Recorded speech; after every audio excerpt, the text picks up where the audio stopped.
today, but the speech is just about 2 pages. I cannot make the connection with the minute-and-a-half speech. So I'll just maybe read and mix it with some things which I think that you young boys, makinig kayo dito, magsige mong katat. Makinig kayo dito sa presidente para good boys. Ganon, tingin ha, huwag maglaro. Excellencies of the Diplomatic Corps, Attorney Wendell Abisado, National President of the Boy Scouts of the Philippines, Mr. Cedric Train, Chief National Commissioner of the Boy Scouts of the Philippines, members of the Boy Scouts of the Philippines, distinguished guests, my beloved countrymen. Makinig kayo, mag-usap tayo maya. Sila muna ha, pero time kayo dyan. To our distinguished guests, the officers and members of the Boy Scouts of the Philippines, fellow workers in government, ladies and gentlemen, a pleasant afternoon. I am grateful and deeply honored to have been formally installed as the Chief Scout of the Boy Scouts of the Philippines. The investiture only signifies the many responsibilities and challenges that lie ahead. We in government see the formation of the Filipino youth as a vital role in nation building. What becomes of today's youth will determine what becomes of our country in the future. I commend the Boy Scouts of the Philippines for joining our efforts to develop our Boy Scouts and Girl Scouts and girls to become proactive and law-abiding citizens. The organization has taught them self-reliance, discipline, and scouting movement. It is also inculcated among them the values of civil consciousness and courage and love for country. This movement is crucial. In today's times, corruption, illegal drugs, and criminality continue to destroy the foundations of our country. With the BSP's help, the scouting movement can be harnessed as a powerful instrument to fight these evils to character formation. With you by my side, I am confident that BSP and all its scouts shall remain our partners for change. Together, we passionately serve the Filipino people with the highest ethical and moral standards. I call upon the members of this august organization to help uphold the Scout Oath of Law and let us continue to pursue and aspire for what is right, good, and just. Again, I extend my sincerest gratitude and good afternoon.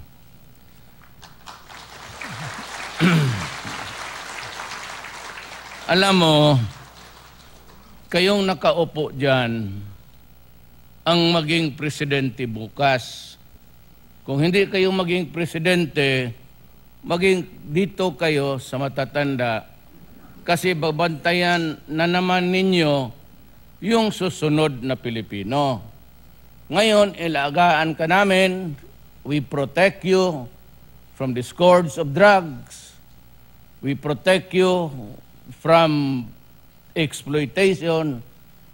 At sinasabi namin, ako ngayon, galit ako, papatay ako ng tao pag ginalaw ninyo yung kabataan namin. Kasi kayo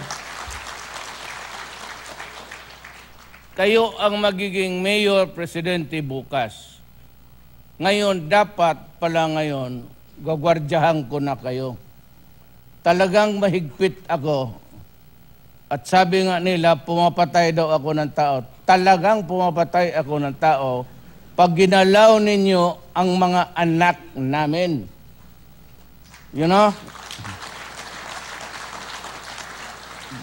Kasi yung oath ninyo, trustworthy, ganon, honest, nandyan na yan lahat. Pareho lang ang oath of office natin. Ang oath of office natin is to preserve and protect the Filipino nation. Yan, baski itong akin, baski inyo, hindi magkaiba yan. Wala yung papel-papel, martial law, mga gano'n, kayo matakot yan. Wala yan. Hindi na ginawa. Ako, umiikot lang ako dito. Sa kahaba-haba ng oath of office ko, yung babasahin ko pag na-president. Nakita ninyo ako na dito? Nung gano'n ako, nag-presidente? Hindi, kayo nanood kasi nagjulin-julin kayo.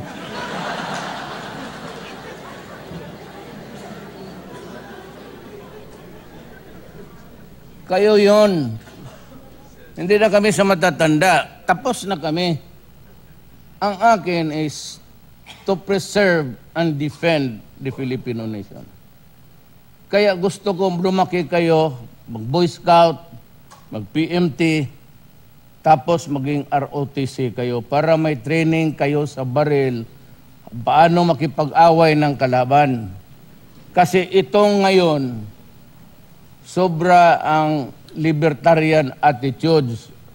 Ayaw na mag-Boy Scout, ayaw na mag-PMT, ayaw na mag-ROTC, walang alam kung hindi mag-inom, mag-rumble, sirain ang bayan.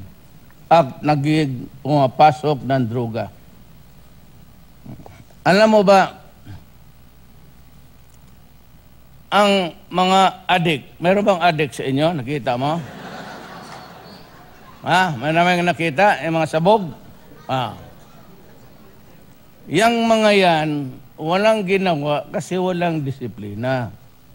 Kung dumaan sana yung ng Boy Scout, PMT, ROTC with a sense of responsibility.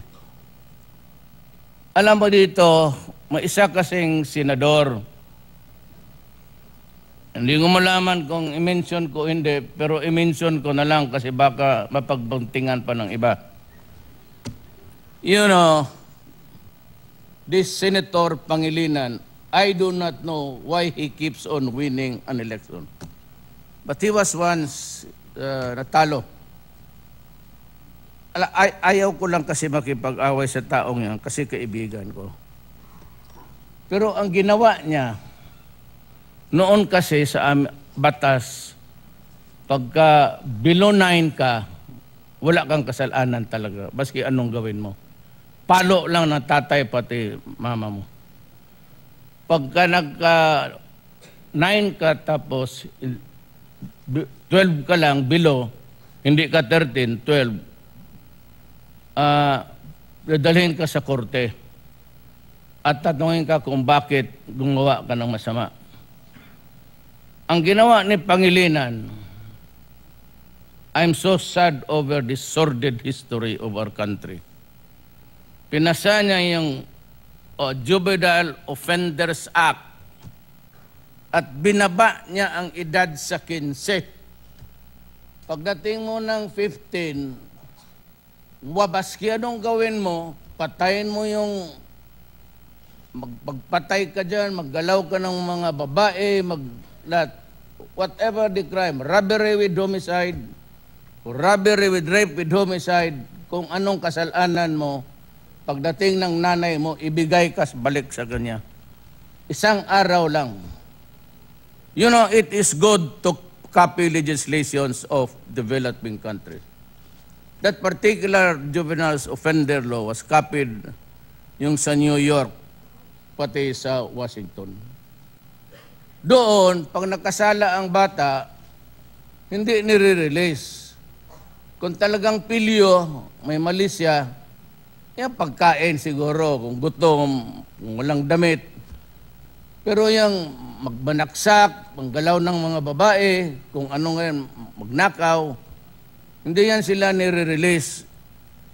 In accordance to the law of those countries from which he copied the legislation, they are sent to a correctional facility or halfway house. There, they are lectured on responsibility sa gobyerno mo. Then the sense of accountability sa ginawa mong masama. Kaya ikukulong ka doon at lecturean ka. Hindi kulungan yan. Correctional. I-correct ka lang. Correctional facility. Pagkatapos yan, erase yung record mo na parang wala kang ginawang masama pag nag-reform ka doon. The problem with Pangilinan, he was too in a hurry. Pinalusot niya yon.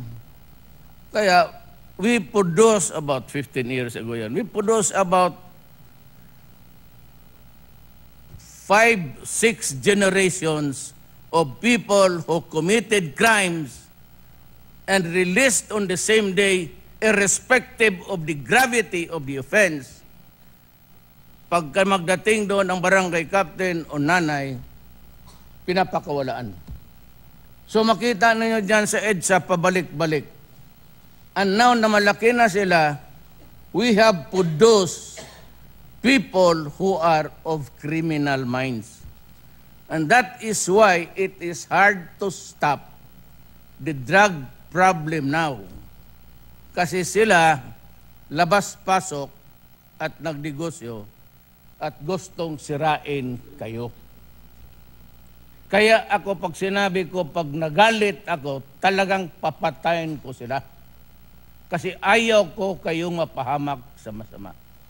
Trabaho ko yan, na pagtapos na kami, patay na kaming lahat matatanda, kayo na, alam ninyo kung ano ang tama at mali, at alam ninyo gaano i-protect yung mga anak ninyo. Lipat na yan dito. Bago na yan, ibang presidente na. Kayo na naman dito, kayo na naman ang magbantay. Kaya ganon. And the contamination of Shabu was reached 4 million. I really do not know how to solve it. 4 million is 4 million. The forensic says, yung talagang those who really went crazy, 6 months to 1 year of constant Shabu use will destroy your brain. It will shrink. And if it is rank, you are insane. Na ganito yan. Kung ang bata o tao magsyabo, kasi pati kayo inuutosan na magkarga, hindi man kayo maaresto, huwag mong gawin yan. Pag may magsabi, ibigay mo sa tao na yun ito, huwag mong gawin yan kasi inuutosan kayo mga posporo, marijuana, syabo yan. So sabi ni Mayor Duterte, huwag yan. Kasi baka tayong dalawa pa ang madisgrasya. Huwag kayong pumayag ng ganon. So if it's constant use, how many of those are really crazy, I really do not know. But just placing it at a conservative estimate, sabihin ko lang sa inyo, about 700. Okay. Yung 700 na yan, pagka kulungog yan sila, siraulo, magpatay, mag-rape, magnakaw, patay, manaksak, mang-hold up yan sa jeep, pag-uwi ng mga nanay ninyo, tatay ninyo, kapatid, ang mga kapatid ninyong babae, kung anong ginagawa. Kaya kayong mga, let me just issue another warning to, kayong mga drug addict, total na identified na rin kayo. Avoid the streets. Magkulong kayo sa bahay ninyo. Kasi pag nadampot ko kayo, tatapon ko kayo dyan sa Manila Bay. Gawain ko kayong fertilizer sa isda. Avoid the streets because people are afraid if you congregate in corners. Especially yung mga istasyon dyan sa Ermita, pati. Get out. Gusto ninyong mabuhay pa ng mahaba-haba, huwag kayong magbiktima dyan. Ngayon, kasi i-revive ko na naman yung away sa droga, I will ask the police to make the rounds again.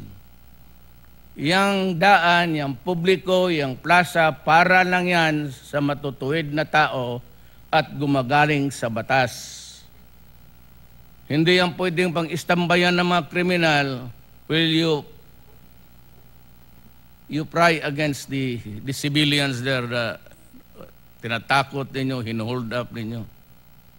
Ako'y sabi ko, hindi ko na kailangan martial law. Gawain ko lang ang dapat kong gawin. To preserve and protect the Filipino. Period. Human rights. Tumalon na kayo kung saang building niyo gustong tumalon. Wala akong pakialam sa inyo. Ang problema ko is the Filipino nation and the Filipino youth. And I will do everything. Even at the cost of my buhay, itataya ko. Ang honor, itataya ko. Ang pagka-presidente ko, itataya ko. Kaya hindi na bali maalis ako. They say na makudita ako, that I'd be ousted in Congress, so be it. Wala akong pakialam. I have my destiny to follow. And I have that task given to me. However short I may be here, or how long, or maybe finish my term, I will do it. Kasi sa aking panahon bumagsak. Nung mayor ako ng Davao, gano'n mga kunti-kunto, but I never knew yung gaano kalawak buong Pilipinas. 40% ng barangay captains natin, hindi natin maasahan. Puro na sa droga. 6,000 policemen ang gusto kong patayin. Naubos lang ang bala ko. Kasi nasa droga. Kaya sabi ko sa kanila, hindi man ako magsabi, hindi ako mag-say ng bad words. So, yung patay lang. Marami yung patay dyan sa punerarya. So, yun ang iniiwan ko sa lahat.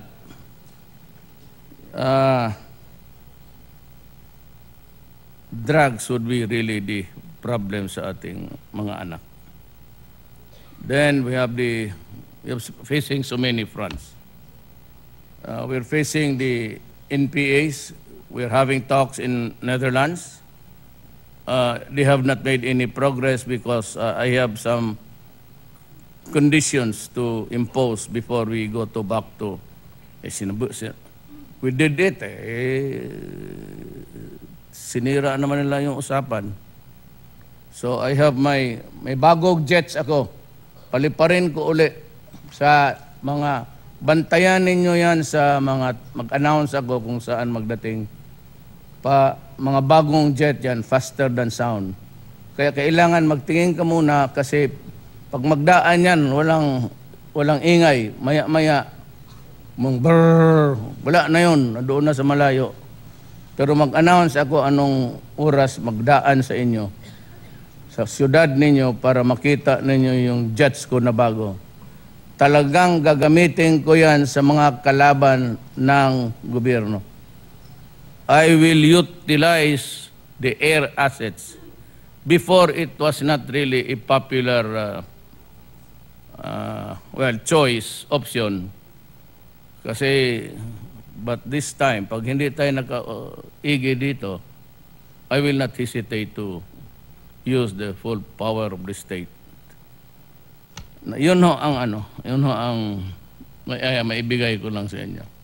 We're talking with the NDF under the good offices of Netherlands. Then we are talking with the mainstream rebellion, the MI, Moro Islamic, and the Moro National Liberation Front. Those are the mainstream. And on both three fronts, we are talking still. Ang discords lang ng problema ng Pilipino is the drug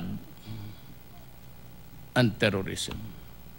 Apparently, Apilon, who was from Hulo, he was ordered to transfer to Central Mindanao, and he is the anointed ISIS dito sa Pilipinas. So I ordered his bombing of the house 1 month, 2 months ago. and we have not heard from him. So I suppose baka talagang patay na. He had na surface. But that is their style. Mawala tapos bigla lang mag-surface. But I hope that we got him that time. I said I will not allow terrorism and drugs. I may talk to the rebels and those who had offered to talk peace, communists, MIMN. Those are the main Muslim, Moro, but the ISIS and itong drugs, talagang tatapusin ko. Because I think I am not really trying to pull my own chair, but I think that if I cannot finish this drug problem during my term, we are in for a big trouble for the next generation. Hindi ko malaman kung sino ang maging presidente uli. So, kailangan ko tatapusin ko talaga to. And if you can give me about 3 years, it will stabilize. Yan, if that's my only mission. But we're going good. We're talking to China, our exports are back. Banana is at full swing of 100%. Pineapple, because there was a lull in the planting, so nagre-recover. Ngayon pa lang sila replant, but we are hitting the 40% of the market again. We're doing good, and I hope that this will continue. But I need soldiers. Tingin dito. Kailangan ko ng Boy Scout. Kailangan ko ng sundalo. Laki. Hindi naman lahat, pero baka gusto ninyo. Piloto. Kailangan ko ng estudyante sa PMA. At Integri. Kasi marami na akong eroplano, wala akong piloto. Marami akong barko sa Navy, wala namang mag-Navy. Kasi dito, tinanggal nila just because there was a hazing and resulted in the death of one ROTC. Yung gobyerno, it was a hip shooter, abolished the ROTC. Now, walang nag-ROTC, walang alam kung sino maghawak ng baril. Walang alam kung paano makipag-away sa mga kalaban natin. Kung pasukin tayo ng mga dayo, walang alam itong mga to kung hindi mag-inom, magdruga ang mga. Kaya kayo ang inasahan ko. Ready kayo? Ay sagot, anak ng. Ready ba kayo magsundalo? Ready kayo mag-ROTC, ha? Oh, sinong gusto mag-PMA? Philippine Military Academy. Okay na tayo.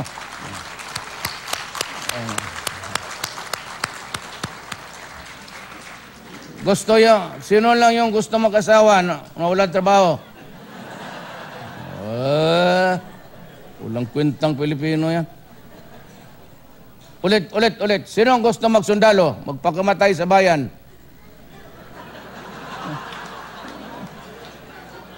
Ano mamang, bakit by spring yung kamay ninyo pag ganon-ganon? Asahan ko yan, ha? Asahan ko yan, magsundalo kayo, mag-ROTC kayo. At always love your country. Alam mo bakit? Isa lang ang bayan natin, wala nang iba. Wala ba tayong mapalitan? Gusto natin pumalit ng bayan? Wala. So, kailangan kayo ang asahan. Pag matanda na kami, makaasa ba kami sa inyo? Hoy, mga butsukoy. Raise the right hand. Maasahan ba namin kayo? Kayo na ang magbantay. Kasi pag tanda namin, kaya ako galit sa droga, kasi kayo ang mag-alaga sa amin. Kayo ang magbili ng medisina namin. Kayo magbili ng oxygen. Kayo magbili ng bayad sa ospital. Kung puro bagag kayo sa droga, paano na lang kami? That's what I've been telling people. This is not a rich country. We do not even have the middle class here. It's either the filthy rich, the oligarchs, who continue to enjoy the perks. dito sa gobyerno. But I tell you, I'm not giving them any space. This is not a country for the rich. This is a country geared to serve the poor. Kaya yung mga oligarchs dyan, mga elite, all they can do is just to, I just imagine Lam, he got, during Cory's time, 1%. Ang bayad niya sa taxes, gambling niya. And to this day, kung hindi ko pinaaresto yung, was still 1%? Sinuswerte ka. And the reason why I ordered this arrest was, ilalabas sa intelligence report yan eh. And he was talking as if everybody was in his pocket. Ganon. Arrest him. Sabi ng NBI, what crime siya? Arrest him. Just place him behind bars. And if he makes him many noise, throw him to the Manila Bay. Of course, those are the vignettes of life. But I'm happy to be here, to be with the young ones. Sana naintindihan nila the reason why there is so much criminality. I'll give you why. The reason why nobody respects the law anymore. It's because of that Pangilinan law. Generations of labas-pasok using these guys as couriers of Cebu. You cannot arrest them. 15 years old. They can be used and reused and utilized. Tapos labas-pasok sila. Lumaki sila ng psychological setup is that there is no law. Or if there's one, it does not have a bite. The only thing that's really missing, the missing link between ito, pati yung generation natin, is the fear to violate the law. Wala na yun. And even the sense of obedience, wala na yun. Kita mo natin, wala nang Boy Scout, wala nang... Dapat ibalik talaga yung mandatory. I'll make it a mandatory exercise during ito. There's no military training. Yung conscription talagang dapat you render duty to your country. Mahirap yung paano walang hindi ready. Ito, kawawa to. Kaya kayong mga drugo, do not force me into it because I will really do it. Maraming salamat po.